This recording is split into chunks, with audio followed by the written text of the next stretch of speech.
Imagine sitting on a throne, a crown heavy with gold and jewels pressing into your skull, while all around you the world conspires against you. That crown, a symbol of power and prestige, could just as easily become a harbinger of your death. In medieval Europe, kings and queens lived under a shadow darker than any dungeon. The shadow of a violent, grotesque, and often humiliating end. The higher the throne, the sharper the dagger, the deadlier the poison, and the more elaborate the execution. Tonight, we pull back the velvet curtain on the horrific fates of medieval monarchs. The deaths so shocking that they echo through history. When most people think of royalty, they imagine luxury, golden goblets, feasts of roasted meats, silk gowns, banners fluttering in the wind. But behind those walls of splendor lurked fear, betrayal, and the constant threat of death. To rule in the Middle Ages was to live on a stage where every action, every glance, every word could be used against you, and your final performance could be a death that shocked your subjects and humiliated your legacy. Take Edward II of England, for example, betrayed by his own wife, Isabella, and her lover, Roger Mortimer. Edward's fall from power was swift, brutal, and carefully orchestrated. He was imprisoned, humiliated, and finally executed in a way designed to leave no visible marks, a death meant to erase both him and his dignity. Chroniclers recount a horrifying method, a red-hot poker allegedly inserted into his body, burning him alive from within. Whether fact or propaganda, the story endured, terrifying contemporaries and immortalizing Edward's demise as a cautionary tale. His death was not only physical but psychological, stripping him of power, dignity, and memory. Then there's Charles VI of France, Charles the Mad. Unlike Edward, Charles was consumed not by assassination, but by his own mind. Convinced he was made of glass, he feared being touched. Wandering castle halls, screaming and cowering, abandoned by advisors and family alike. When he died, it was not as a king, but as a fractured man whose mind had become a prison. His story is a grim reminder that medieval deaths weren't always bloody, but the cruelty could be just as absolute. Madness, neglect, and isolation could destroy a monarch long before the body gave out. Royal deaths weren't rare anomalies. They were often public, political, and deliberate. Across Europe, monarchs were poisoned, starved, tortured, and betrayed by those closest to them. Every death sent a message: crowns draw blood, and power is fragile. Consider John of Bohemia, who fought valiantly on the battlefield despite blindness, only to be struck down in combat. His courage immortalized, but his body left as a symbol of vulnerability. Or Joanna of Castile, whose descent into madness after her husband's death became a living spectacle for the court. Watched with a mix of pity and fear, and let's not forget betrayal. Edward II was killed by those closest to him, Charles VI, abandoned by advisors and wife, Joanna manipulated and confined by her own family. For kings and queens, loyalty was fragile, and the people who swore allegiance often held the sharpest knives. A throne did not guarantee safety. It often painted a target on your back. Even in death, the monarchy's spectacle continued. Crowds gathered to witness executions, display bodies, and pass judgment. Poisoned wine at a banquet, a slow-burning cage, or a public beheading, all served as lessons, a demonstration that no one, not even a crowned king or queen, could escape justice or vengeance. Royalty, despite wealth and privilege, could be humiliated, tortured, and erased from history with horrifying creativity. Imagine a grand hall, lit by flickering torches. The air smells of roasted meats, spiced wine, and burning wood. Music plays, courtiers laugh, and at the head of the table sits a king, blissfully unaware that each sip of wine could be his last. Poison was the silent executioner of the medieval elite, subtle, precise, and terrifyingly effective. Unlike swords or axes, it left no immediate trace, no spectacle, just a slow, inexorable approach of death. Consider King John of England, remembered as cruel and tyrannical, the villain of the Robin Hood legends.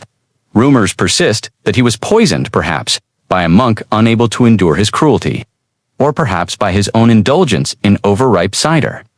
Chroniclers clung to the tale, even if it wasn't true, because the idea of a king writhing in secret agony satisfied the medieval imagination.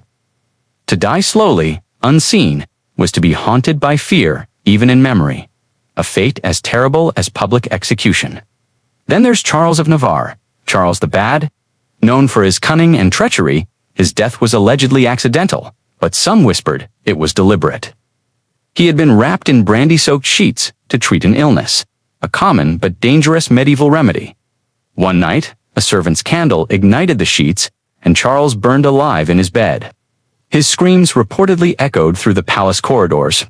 The horror wasn't only in the flames, the story, whether true or not, became a legend of treachery and ironic cruelty. A king undone by medicine or by enemies disguised as caretakers. Not all poison was accidental. Eleanor of Aquitaine's grandson, King John's cousin, Arthur of Brittany, was rumored to have been quietly poisoned to remove a political threat. Young, imprisoned, and defenseless, he vanished from the world, leaving whispers of guilt, conspiracy, and revenge that lasted for centuries. The medieval mind loved the moral clarity of poison. The guilty could be punished invisibly, the innocent could die tragically, and the story itself became a weapon. But the silent assassins of poison had loud cousins: torture and humiliation. Consider Mary, Queen of Scots. After years imprisoned for political plotting, she was executed by beheading. Yet even this quick death was turned into theater. The executioner missed his mark, striking multiple times before her head was severed. Witnesses wrote that her lips continued to move briefly, her final breath a whisper, and her small dog, hidden beneath her skirts, ran out, whimpering in the blood. Her dignity was stripped, not only by death, but by the calculated spectacle around it. Betrayal was the cruelest instrument of all. Edward II of England, Charles VI of France, Joanna of Castile, they all suffered at the hands of those closest to them. Spouses, advisors, siblings. Anyone could be an enemy when crowns were at stake. Imagine sitting on a throne, surrounded by smiles and bows, knowing that someone near you was plotting your death.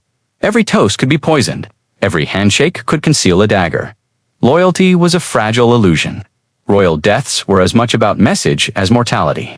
Burn a king, poison a queen, publicly humiliate an heir, and the world learns. Power is fragile. Betrayal is inevitable, and no crown protects you from the consequences of ambition. Chroniclers ensured that these horrors were remembered, embellished, and spread across courts and kingdoms, so the legacy of fear lasted long after the blood had dried, and poison, subtle or overt, often intersected with other methods of cruelty. Some kings were starved to death in dungeon cells, others forced to witness the execution of allies before their own. Still others subjected to slow psychological torment. Charles VI, whose mind deteriorated over years, experienced a form of living death, one that was just as agonizing as any public spectacle or violent end. His madness, paranoia, and fear were compounded by betrayal and manipulation from those who claimed to serve him. Even the smallest acts of cruelty mattered. Servants, courtiers, and physicians all played their roles in shaping the final fate of a monarch. A careless guard, a complacent doctor, or a deceitful confidant could mean the difference between life and a death so agonizing it became legend. And in every case, the medieval audience, from nobles to commoners, witnessed, whispered, and passed on the tale. Death wasn't private. It was a performance, a warning, and a story told for generations. By the end, we see a pattern. Kings and queens weren't only vulnerable to swords or arrows. The slow, invisible hand of poison, the careful manipulation of allies, and the betrayal of those closest to them were equally deadly. Each story was layered with intrigue, fear, and cruelty. A testament to a world where a crown could make you a target long before death claimed you, and where the method of dying could become as legendary as the life you lived. Step outside the castle walls, beyond the grand halls and gilded chambers, and you enter a world where death was never private. In medieval Europe, executions were not merely acts of justice. They were performances, staged for maximum psychological impact. Crowds gathered in marketplaces, town squares, and castle courtyards to witness kings, queens, nobles, and even royal heirs meet their end. The spectacle of death served as a warning. Betray the crown, defy authority, or commit treason, and your fate would become a public lesson in terror. Take Robert Curthose, eldest son of William the Conqueror. After years of rebellion and intrigue, he was imprisoned by his brother, King Henry I. Stripped of banners, denied comforts, and forced to live among common criminals, Robert endured a slow, humiliating decay. To the public and historians alike, his decline was more horrifying than a single execution. It was a prolonged spectacle of a prince reduced to insignificance. A living warning that royal blood offered no guarantee of safety. Then there's King Olaf of Norway, captured by rival nobles and publicly executed. He was strangled, dismembered, and his body left on display for days, his gruesome fate sending a clear message to potential challengers. Crowds didn't just witness death, they saw power crumble, morality enforced through blood and spectacle. In a society obsessed with hierarchy and divine order, these public deaths reinforced the fragility of even the mightiest throne. Queens faced humiliation as well as death. Margaret de Bourgogne, accused of adultery and political conspiracy, was locked in a cage and displayed in public. Villagers spat, hurled stones, and jeered, while local clergy preached her sins as divine punishment. Her suffering served as a vivid reminder in the medieval imagination. The queen's disgrace was a moral lesson, her body a canvas for societal fear. The combination of shame and physical suffering created a spectacle that terrified both the elite and the common people. Even battles and battlefield captures were transformed into theatrical punishment.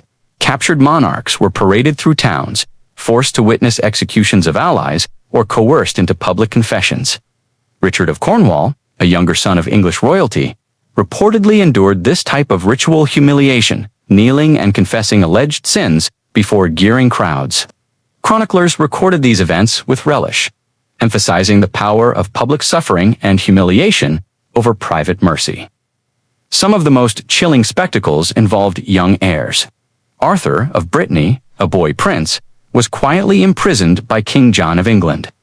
Though his execution was not public in the traditional sense, rumors and whispers amplified the horror of his disappearance. To the medieval populace, the mere thought of a child murdered for political gain was enough to inspire fear and awe. The youngest royal could still be ensnared in the deadly web of succession and ambition. And while violence was central, psychological terror was equally potent. Joanna of Castile, Juana la Loca, suffered under constant surveillance, her grief and madness observed by courtiers. For medieval monarchs, power meant being watched at all times, even in suffering. There was no privacy, and humiliation was as deadly as a blade. Disease and neglect added another layer to the spectacle of death. Charles VI of France, the Mad King, roamed palace halls in a state of paranoia, hallucination, and fear. His mental decline became a public fascination, chronicled for generations as both tragedy and morality tale, showing that power could crumble without a single swing of a sword. Public executions were as much about theater as punishment. Medieval rulers and their enemies ensured that death carried a message. Disobedience, betrayal, or weakness would not go unpunished. Kings, queens, and heirs became actors in a performance that terrified the living and immortalized the dead. And so, in medieval Europe, to ascend the throne was to accept a role in a deadly drama. Death, whether by blade, poison, or public spectacle, was part of the script. And every monarch learned too late that the higher the crown, the sharper the edge of the stage upon which they were forced to perform. The audience, the chroniclers, and the people all bore witness, ensuring that each horrific end resonated for generations. Step behind the thick stone walls of medieval castles, past the gleaming halls and banquet chambers, and you enter a world of calculated fear. Torture was not random cruelty. It was a precise instrument of power, used to punish, extract secrets, and terrify both the guilty and the innocent. Within these walls, kings, queens, nobles, and even commoners could be subjected to agonies designed to break body and mind alike. One of the most infamous instruments of torment was the rack. Victims were strapped to a wooden frame while their limbs were pulled to the point of dislocation. Noble prisoners, even royalty, were subjected to this slow torture to reveal secrets, confessions, or to punish perceived treason. Chroniclers describe the screams echoing through stone corridors, the twisting of bodies, and the psychological terror of knowing that, at any moment, the pain could escalate to breaking bones. Then there was the iron cage, a horrific device used to publicly humiliate and slowly kill high-profile prisoners. Victims were suspended, their bodies exposed to the elements, rain, sun, and wind. While guards and townspeople observed, a French nobleman, accused of treason, reportedly perished in such a cage. A grim spectacle for all to see, warning anyone who might challenge authority. The slow, methodical nature of this torture made it psychologically devastating, extending the agony far beyond the physical. Queens were not spared these horrors. Margaret of Anjou, after the defeat of her forces in the Wars of the Roses, endured prolonged imprisonment in cold, damp towers. Stripped of comfort and social status, she was subjected to constant surveillance, isolation, and mental torment. Chroniclers noted that she survived, but was never herself again. A living example of how captivity and psychological manipulation could be as cruel as any physical execution. The scavenger's daughter, another gruesome device, compressed the body until ribs cracked and flesh tore, leaving victims in unimaginable pain. Even kings and princes were sometimes subjected to such methods, particularly when political rivals wanted to send a message. Torture was as much about spectacle as punishment. Every device was carefully designed to demonstrate the consequences of disloyalty or ambition. But it wasn't only instruments that inflicted terror. Psychological torment was equally powerful. Prisoners could be starved for weeks, denied sunlight, or forced to watch the execution of family and allies. Charles VI of France, whose mind deteriorated over decades, experienced a form of living death. Paranoia, fear, and betrayal compounded by the very people sworn to protect him. His mental collapse demonstrates that in medieval Europe, the crown offered no shield against the slow, invisible tortures of the court. Even the smallest details mattered. A careless guard, a deceitful physician, or a manipulative confidant could accelerate the suffering of a monarch. Chroniclers often recorded these events meticulously, turning personal agony into a cautionary tale for all who read their accounts. Torture became a narrative tool, a way to maintain power, instill fear, and justify political maneuvering. The horrors weren't reserved for adults. Young heirs and children were also trapped in these deadly systems. Arthur of Brittany, imprisoned by King John of England, may have been slowly starved or poisoned to eliminate a political threat. Even youthful royalty could not escape manipulation, confinement, or gruesome ends. Their innocence did not spare them from the machinery of ambition, revenge, and blood-soaked politics. Disease, neglect, and madness added another layer of torment. Monarchs suffering from plague, dysentery, or untreated wounds often faced prolonged, agonizing deaths. Their bodies deteriorated in cells, towers, or dungeons, while chroniclers and courtiers watched or documented their suffering. In some cases, mental illness, exacerbated by stress, isolation, and betrayal, created a living horror that could last decades. As in the tragic story of Joanna of Castile, medieval torture chambers were not mere footnotes of history. They were a testament to the intersection of power, fear, and cruelty. Every scream, every broken bone, every anguished confession served a purpose: to remind the living that authority demanded obedience and that betrayal, ambition, or defiance could be punished in ways both visible and invisible. In the medieval world, the castle walls that symbolized strength and protection also trapped monarchs in nightmares. Thrones could not shield them, crowns could not protect them, and even the wealthiest or most powerful could be subjected to horrors beyond imagination. As we move deeper into the dark legacy of royal deaths, the fates of heirs, children, and the innocent reveal just how indiscriminate medieval cruelty could be. In the brutal world of medieval monarchy, no one was truly safe. Not even the youngest heirs. Princes and princesses, born into privilege and power, often faced fates more terrifying than the common soldier on the battlefield. Their youth offered no protection against ambition, betrayal, or political expediency. In fact, their very innocence often made them pawns in a deadly game that would claim their lives before they had even fully lived.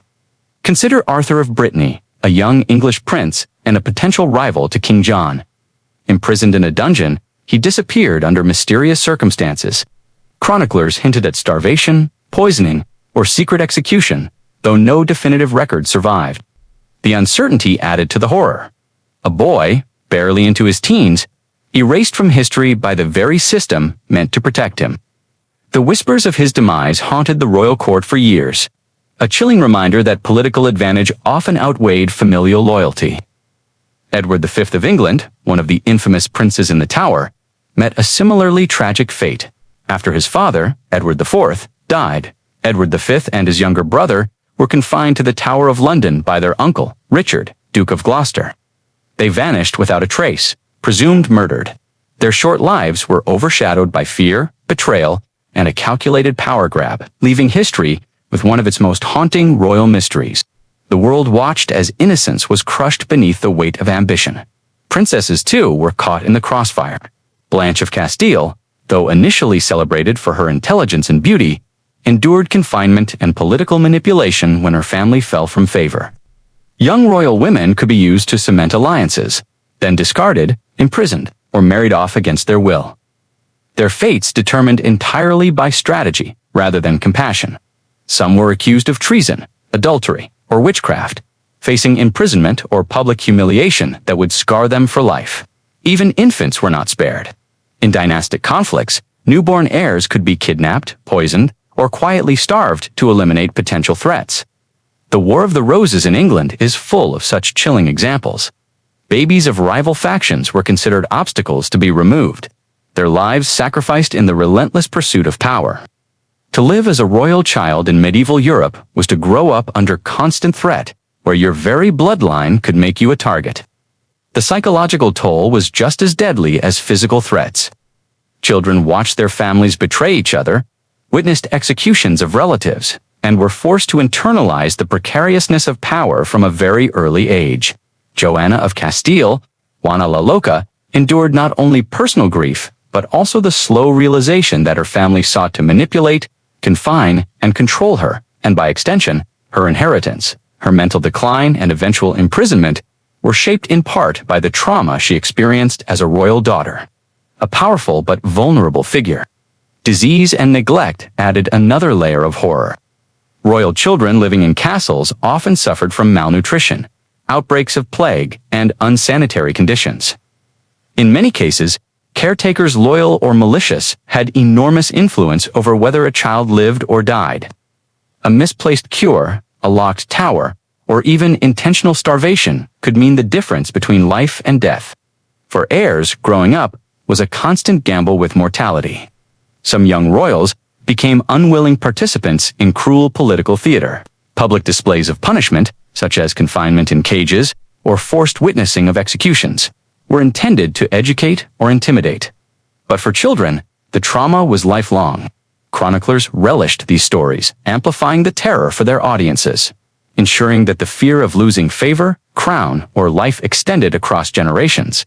The story of royal children in medieval Europe is not merely one of innocence lost. It is a testament to a system where ambition, fear, and survival dictated every move.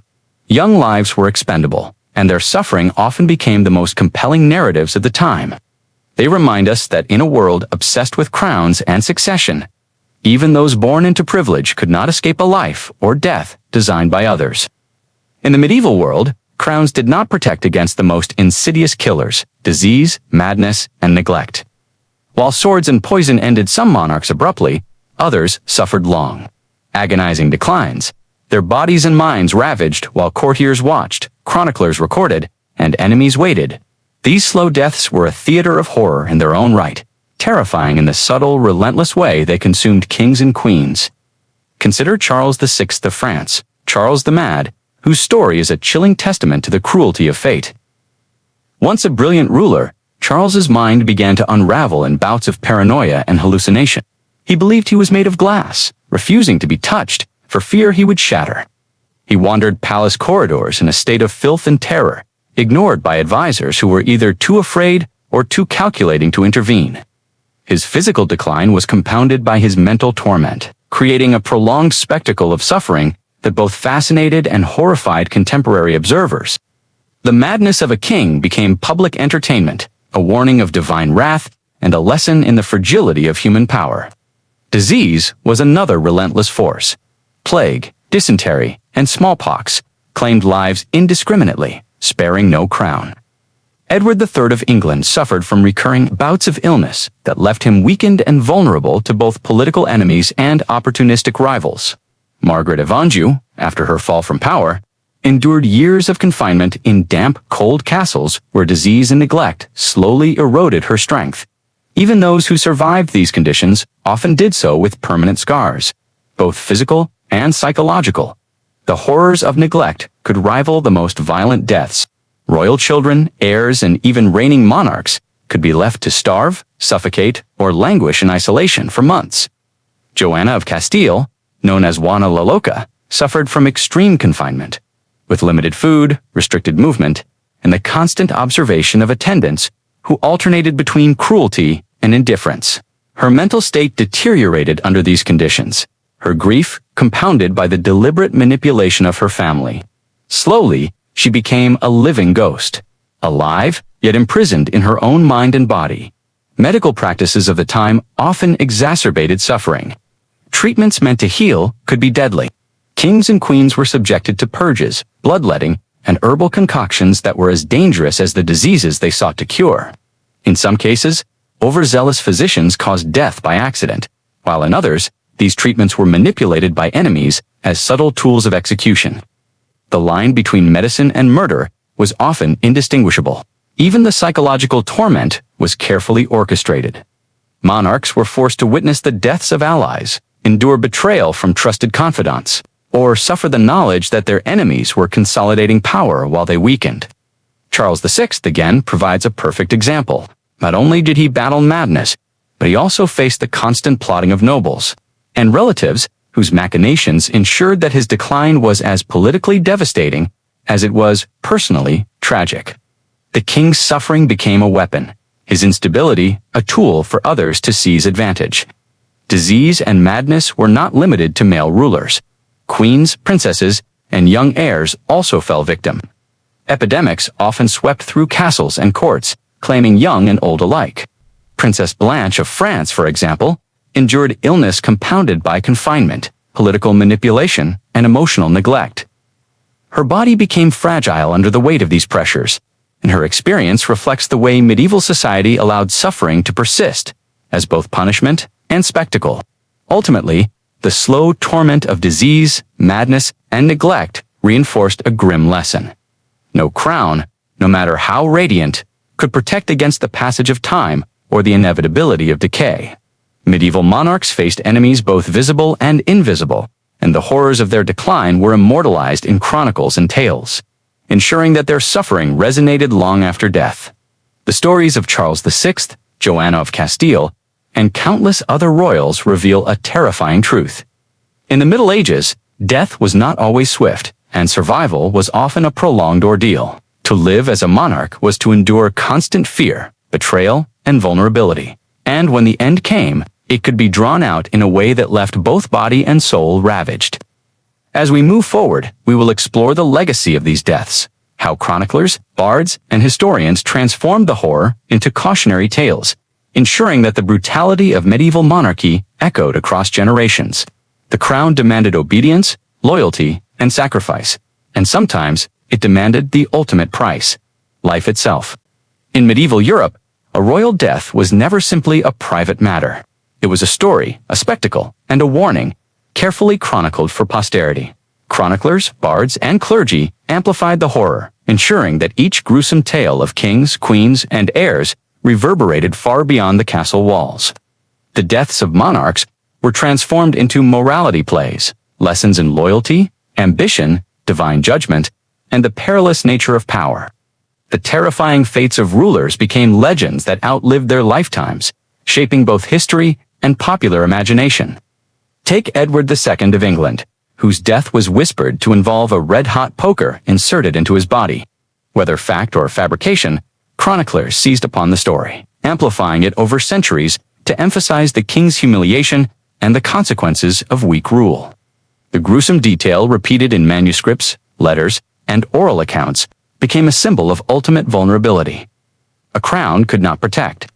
Even the most powerful man from betrayal and cruel ingenuity, the legend of Edward's death eclipsed his life, making his demise a cultural touchstone for horror, fear, and moral instruction.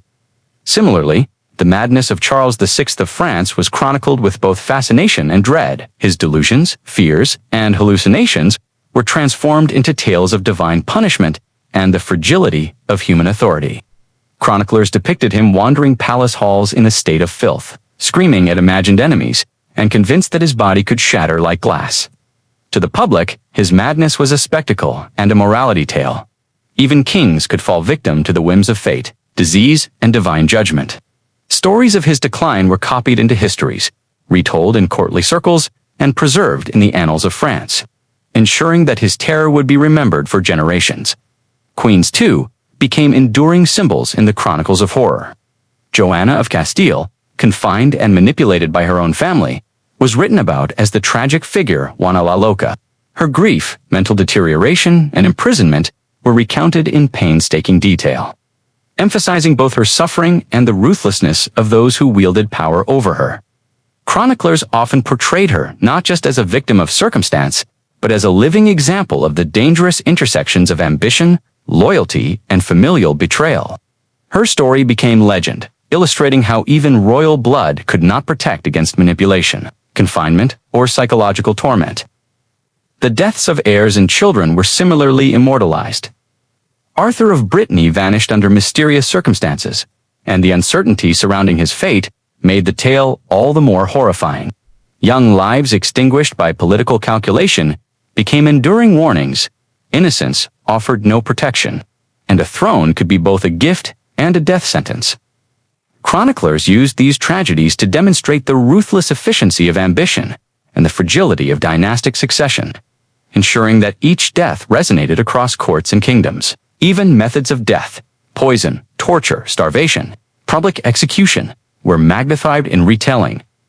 Chroniclers described the details with painstaking attention: the smell of burning flesh, the sound of bones cracking in torture devices, the despair in the eyes of imprisoned queens, the agony of children in dungeon cells.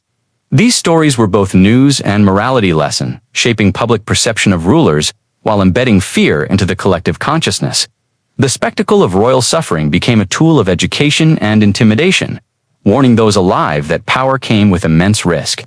In some cases, exaggeration or embellishment served political purposes. Chroniclers often tailored stories to suit the agenda of rulers or factions, turning deaths into propaganda.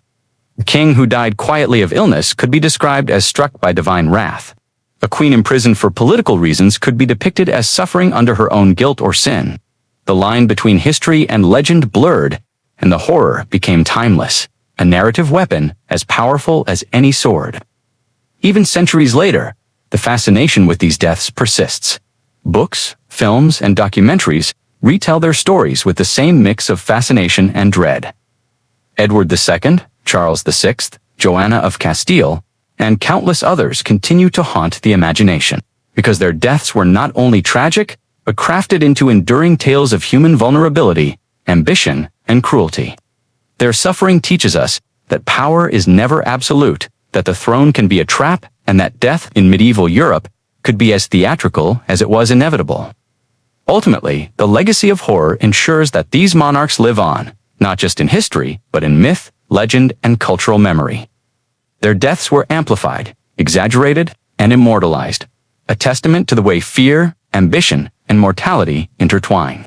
Medieval Europe, with all its castles, crowns, and courts, produced stories that continue to grip us today, because they reveal a world where power came at the ultimate cost, and death could be as calculated, deliberate, and horrifying as life itself. As we reach the end of our journey through the darkest corners of medieval royalty, one truth becomes clear. Crowns were never merely symbols of power or prestige. They were burdens heavy with gold, jewels, expectation, and blood.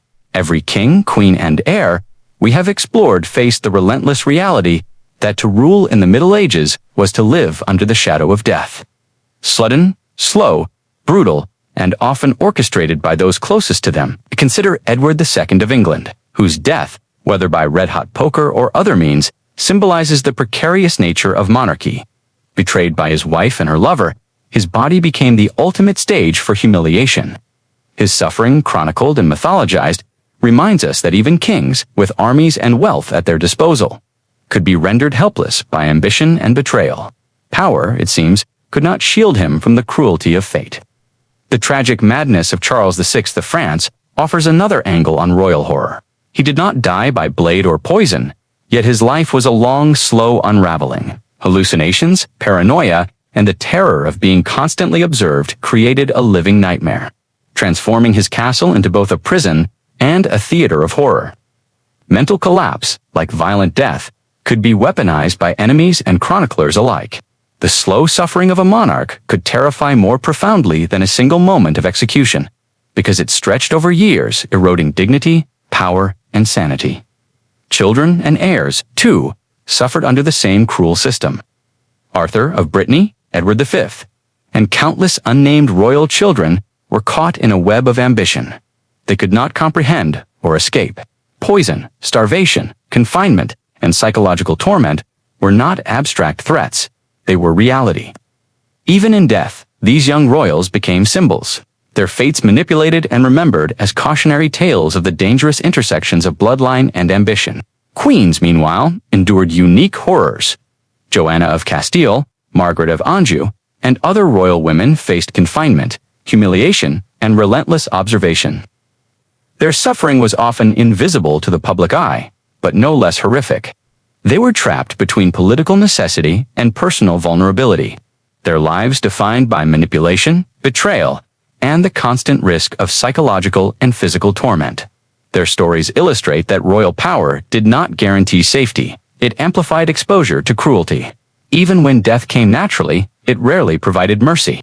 Disease, neglect, and poor medical treatment transformed illness into a slow spectacle of decay.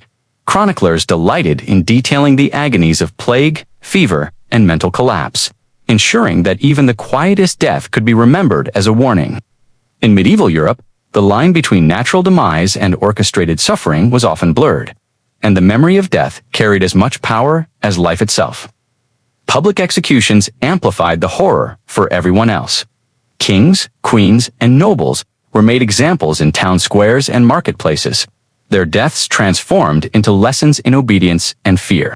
The spectacle of the scaffold, the torture chamber, or the public display of a prisoner's humiliation reinforced a social hierarchy maintained through terror.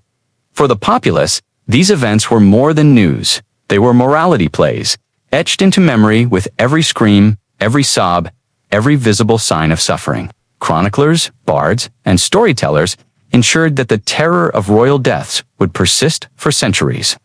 Edward II, Charles VI, Joanna of Castile, and countless others became immortalized not only through blood and tragedy, but through narrative. Their lives and deaths illustrate a central truth about medieval power. The higher the crown, the greater the exposure to betrayal, suffering, and fear. Royalty was both exalted and endlessly vulnerable. And so, when we look back at medieval Europe, we see a world in which power demanded a price, and that price was often measured in agony. Crowns drew blood, ambition led to betrayal and death, whether sudden or drawn out, became a spectacle. To rule was to live in constant danger. To die was to teach the living the terrifying consequences of pride, folly, and the relentless pursuit of power. In the end, the most horrific deaths of medieval kings and queens are more than stories of violence or madness. They are reminders of the fragility of human authority, the cruelty inherent in ambition, and the dark allure of power when it collides with fear. The crown, heavy and glittering, was a magnet for suffering, and history has ensured that those who wore it are remembered not just for their reigns, but for the horrors that came with them. So, as we close the book on these tales of agony and betrayal, we are left with a haunting truth. In the Middle Ages, to wear a crown was to invite both reverence and ruin, to live in glory and terror, and to die in a manner that would echo across centuries. These stories endure because they speak to a fundamental reality of power, that even kings and queens, exalted above all others, could be brought low, humiliated, and remembered for their suffering as much as their achievements.